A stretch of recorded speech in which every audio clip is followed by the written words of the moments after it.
നമ്മളൊക്കെ ചിന്തിക്കുന്നത് മറ്റുള്ളവരെക്കാളെല്ലാം വലിയ പ്രശ്നങ്ങൾ നമുക്കാണെന്ന്. എന്നാൽ നിങ്ങൾക്ക് സഹിക്കാവുന്നതിലപ്പുറം ഒരു പ്രശ്നം തരുന്ന ദൈവമല്ല നമ്മുടെ ദൈവം.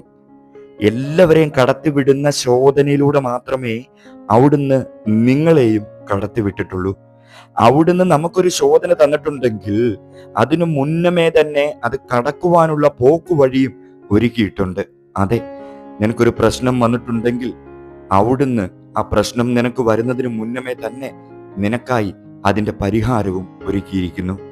അവിടുന്ന് വിശ്വസ്തനാണ്. ഒരിക്കലും നമ്മെ ഉപേക്ഷിച്ചു പോകുന്നവനല്ല നമ്മുടെ യേശു. നമുക്ക് എത്ര പ്രതിസന്ധി വന്നാലും, നമ്മൾ എത്ര പ്രതിസന്ധിയിലൂടെ കടന്നു പോയാലും നമ്മുടെ കൂടെ നടക്കുന്ന, നമ്മെ തോളിലേറ്റുന്ന, നമ്മെ ഉള്ളം കയ്യിൽ വഹിക്കുന്ന ദൈവമാണ് നമ്മുടെ ദൈവം.